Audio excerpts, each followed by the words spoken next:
Amis Vierge, bonjour, bienvenue pour votre taroscope de l'année 2025. Nous allons tout de suite y aller et la première étape, on va tirer trois cartes histoire de voir l'ambiance générale de l'année et ensuite nous ferons mois par mois en tirant une carte pour chaque. La première, ici pour vous, amis Vierge, le pendu. Connaissez? Peut-être pas. La deuxième pour les Vierges, mes amis Vierges, la maison Dieu. Et la troisième, tempérance. Alors, bon, c'est bien, hein, vous vous êtes dit, oh là là, le pendu, la maison de Dieu, qu'est-ce qui va se passer? Tempérance, heureusement, elle vient aplanir tout ça. Donc déjà, on va vous demander en 2025 d'accepter un peu ce qui est, de voir qu'est-ce que vous pouvez changer, qu'est-ce que vous pouvez maîtriser, sur quoi vous avez prise et sur quoi vous n'avez pas prise. Donc, une fois qu'on a fait ce premier constat, on va pouvoir changer sa vision et de se dire, OK, là, je n'ai pas prise, j'accepte. Je ne bouge pas, je laisse faire, je ne peux rien faire d'autre. Donc, je suis en état de réceptivité. Là, j'ai prise, là, je peux changer quelque chose. Donc, mon point de vue cherche à dire, OK, je peux changer. Qu'est-ce que je peux faire? Comment je peux faire? Donc, on cherche vraiment cette nouvelle possibilité, cette nouvelle vision, ce nouveau vision de la chose, voilà. Et puis, on passe à l'action. Quand tout ça est fait, vous avez aussi, avec un pendu, l'opportunité de je change ma vision, je passe à l'action, mais vous avez aussi l'opportunité de méditer un peu, de prendre du temps d'un point de vue spirituel, de pratiquer des choses spirituelles, que ce soit la méditation, des constellations familiales, du travail sur soi en fait. Alors quand on dit travail, je sais qu'à l'heure actuelle, c'est on œuvre pour soi parce que travailler sur soi, travail, c'est de la labeur. Oui, c'est vrai, c'est de la labeur, mais en même temps, œuvrer sur soi, c'est créer une œuvre d'art. Donc, tout se vaut. Prenez comme vous le voulez. Si moi, je vous parle de on fait un travail sur soi, mais que vous vous dites, bah, je vais œuvrer sur moi, ça me va mieux, c'est parfait. D'accord? Donc, ensuite vient cette maison Dieu qui, ben, en fonction de vos visions, là, de tout ce que vous avez pu pouvoir changer, ben, on va vous demander de vous libérer, de sortir de ce qui vous enferme, de sortir de cette armure qui vous bloque et qui vous pèse et qui vous pourrit la vie, sortez de ça, explosez de mille feux, déconstruisez tout ce qui vous pourrit la vie et reconstruisez de la nouveauté que vous avez choisie, que vous avez décidé, que vous voulez aller. Et c'est alors qu'elle va pouvoir intervenir en vous soutenant pleinement, en vous protégeant sur ce chemin qui est pas forcément facile, hein. 12 et 7, ça fait 26, 28, 10, ça amène des changements et ça vous emmène encore à sortir de votre zone de confort. Ce n'est pas simple, mais une fois que c'est fait, oh, elle vient apaiser les douleurs, elle vient apaiser le cœur, elle vous apporte de la sérénité, elle vient vous protéger et elle vous invite à suivre le flux, le flot de votre vie, de vous faire confiance. Alors, on va continuer, on va voir mois par mois un petit peu les propositions, hein. Je ne dis pas que c'est comme ça que ça va se dérouler, ni que c'est comme ça que vous devez agir, mais ce sont des propositions. Voyons, pour janvier, tout de suite, on démarre avec la papesse. La papesse, elle vous emmène à consulter, elle vous emmène à aller dans le savoir, à aller chercher derrière ce voile, d'aller en savoir un peu plus, peut-être de vous faire accompagner, de vous faire aider. Bref, il y a un chemin vers le savoir, vers la connaissance, vers la sagesse, vers l'apprentissage, un chemin qui vous emmène vers une notion de plus d'accoucher de soi-même, d'accoucher des choses, la papesse étant la sage-femme. Donc, vous êtes vraiment, peut-être, vous êtes prêt à vous dire, OK, janvier, je me prépare à y aller, à avancer et à faire confiance à ceux qui savent, à ceux qui m'aident et m'accompagnent. Pour février, là, on est dans une force. Donc, d'une papesse, on passe directement à la force. On a fait un joli bond. Hein, et cette force, elle va vous inviter à maîtriser les choses. Elle va vous inviter à bien vous positionner, bien vous ancrer, bien vous tenir droit. Du coup, je le fais, hein, mettez vos pieds bien à plat. Et la force, c'est I am.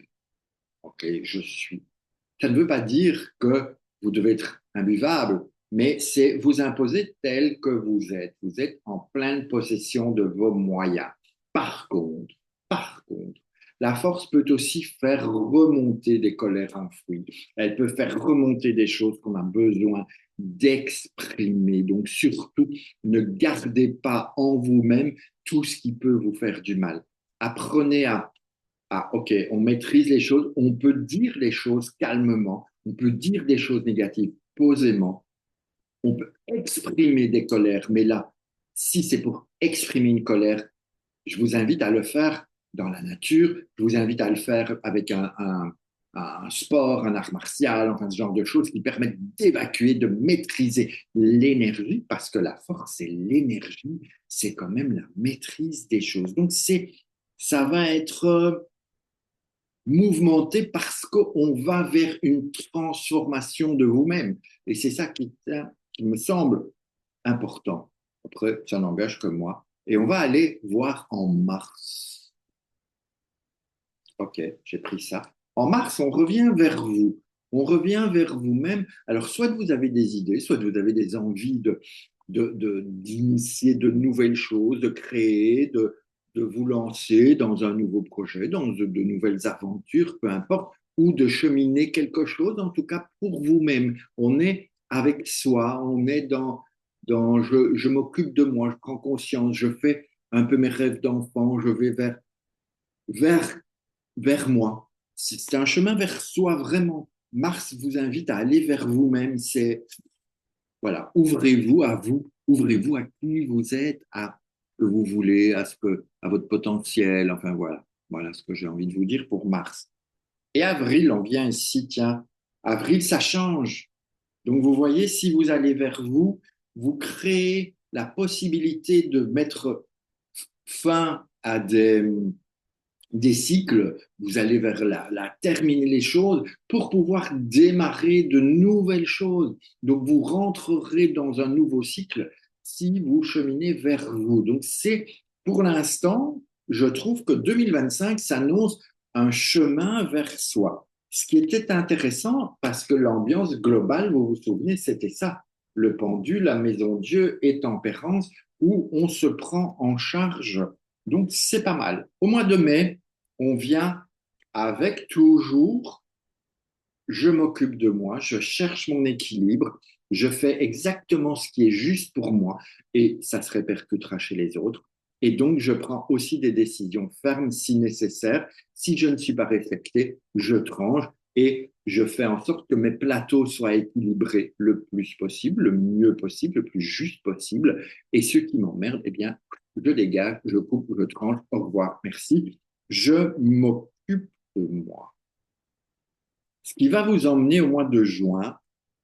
Et en juin, on a une étoile. Donc, ça veut dire que si vous vous êtes bien occupé de vous, si vous avez bien fait un peu tous ces changements, alors quand je dis bien fait, c'est faire du mieux que vous pouvez. Hein. Il n'y a pas de c'est bien, c'est pas bien. Chacun fait comme il peut et ce qu'il peut.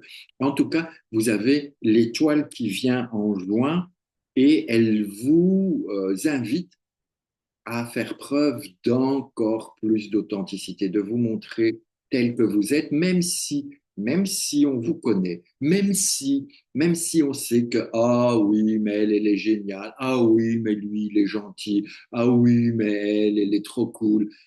C'est pas grave.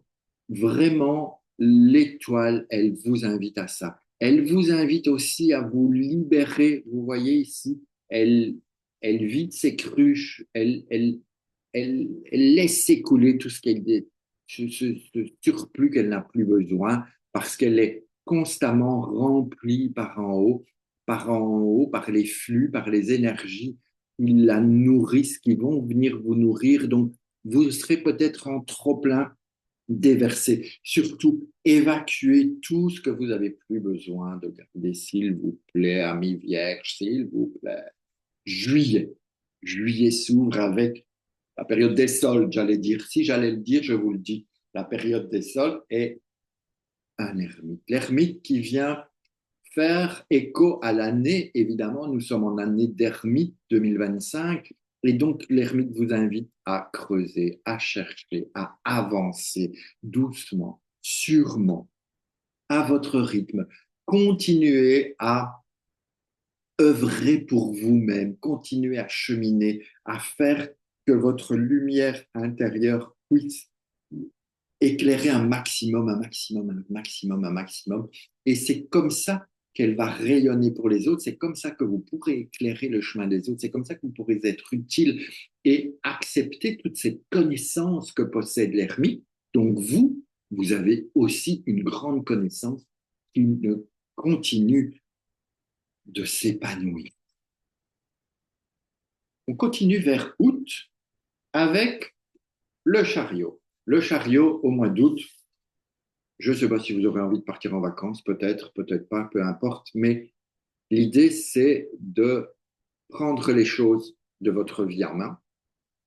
Quand je dis votre vie, vous voyez hein, les domaines dans lesquels vous pouvez amener de la nouveauté, prendre des décisions, bien vous orienter, bien cheminer, bien faire que votre véhicule soit dans le bon alignement et puis vraiment prendre en main votre vie, vous prendre en main, vous, peu importe. En tout cas, ne restez pas inactif, ne foncez pas tête baissée non plus, mais sachez mettre tout en place, tout en œuvre, et puis on y va pleinement, tel un prince sur sa monture qui arrive rayonnant. Vous savez qu'on arrive et tout le monde vous applaudit parce que vous avez fait un travail merveilleux, magnifique. Donc, faites-vous confiance, avancez sereinement, avancez pleinement pour septembre avec un pape. Un pape en septembre, là, c'est apprenez à vous aimer, apprenez à être plus doux avec vous, apprenez à ce que votre cœur s'exprime d'abord pour vous-même et puis que vous pourrez y aller vers les autres. Vous êtes quelqu'un de bienveillant, d'attentionné, vous êtes toujours ouvert aux autres, toujours ouvert au dialogue et ça le sera encore plus. Mais vous pouvez aussi être en position de réceptivité de conseils, de réceptivité d'idées, de réceptivité de savoir, de nouvelles choses. En tout cas, la présence du pape vient aussi vous inviter à euh, préparer peut-être cette fin d'année qui va être avec de belles énergies parce que vous aurez quand même entrepris pas mal de choses. Il nous reste octobre, novembre et décembre, ce dernier trimestre, et on le commence en octobre avec liberté, libéré, délivré. Vous pourrez y aller, avancer libre, avancer dans votre vie telle que vous l'avez toujours souhaité. Alors, c'est forcément, on vit en société, on fait un peu attention à ce qu'on fait, mais vous voilà en proposition de soyez un homme libre, faites ce que vous voulez, comme vous voulez. Attention aux lignes, vous pourrez être tenté de marcher sur le fil. Hein. Le mat, il aime bien comme ça, être vraiment à la limite de je tombe pas. Mais non, je suis un homme libre, j'ai tout, j'ai mon vécu, et puis j'ai dans mon petit sac là, vraiment ce qui est nécessaire pour ma vie, à moi, et le reste importe peu. J'avance, je chemine, et ça, c'est super. Vous allez être encore plus original, encore plus libre, encore plus complet et rempli. Le mat est rempli. Il a fait le tour du tarot, il est plein et c'est un homme libre, c'est magnifique. Hein. Pour novembre, par contre, je vais celle-là. Désolé, elle crie, c'est moi novembre, c'est moi novembre. Un peu de doute, un peu de remise en question. Bah, si j'avais su, j'aurais pas écouté. Voilà, voilà. Ça, c'est exactement l'amoureux. Ah, mais si j'avais su, ah oui, mais non, je ne voulais pas ça. Ok, c'est pas grave. Faites vos choix. Le doute est humain, le doute est normal, le doute nous fait avancer parce qu'il nous permet de réfléchir, de nous remettre en question, de dire oui, mais peut-être que nanani, nanana. Ok, à un moment donné, on se pose, fait notre choix et on prend la direction, on s'engage vraiment. N'oubliez pas que choisir, ça va être vous faire renoncer à des choses. Ok, celui qui doit choisir, allez, on va prendre un truc sympa. Je dois choisir entre partir en vacances en Asie ou partir en vacances en Europe. Déjà, oui, je sais pas, bah, l'Europe, il y a tellement de jolies choses. Oui, mais l'Asie, ça fait longtemps que je voudrais y aller. OK. Si vous choisissez de partir en Europe, bah, vous renoncez à l'Asie, c'est OK. Mais par contre, ça vous permet malgré tout d'avancer. Vous avancez grâce à votre choix. Donc, choisir, c'est renoncer, mais c'est aussi avancer. Parce que vous choisissez l'Europe cette année, l'année prochaine, vous direz en Asie, c'est OK. Vous voyez, c'est jamais perdu. Vos choix ne sont jamais perdus. Ils ne vous permettent que d'aller avancer, cheminer et toujours vers quelque chose de mieux pour vous. Il nous reste le mois de décembre. Et là, vous êtes un empereur. Ça veut dire que, un peu, je ne veux pas dire que vous êtes un homme nouveau, mais vous êtes bien à votre place, vous êtes bien organisé, vous êtes bien structuré, vous êtes dans votre plein pouvoir des choses, vous gérez tout ça de main de maître, c'est vous qui avez la situation en main, vous êtes l'homme de la situation, vous êtes un empereur. Juste faire attention de ne pas être un dictateur. Okay. Si vous sentez que vous êtes un dictateur, revenez un petit peu à vos chaussures et dites-vous, je suis un empereur et pas un dictateur. Sur ce, nous avons fait le tour de l'année 2025. J'espère qu'elle vous plaît, qu'elle vous interpelle. N'hésitez pas à commenter, à liker, à vous abonner, à partager. Et bien sûr, on se retrouve durant toute l'année pour d'autres vidéos, d'autres sujets, d'autres horoscopes. Peu importe, vous allez découvrir tout ça au fur et à mesure. Je vous souhaite une belle journée. Ciao, ciao.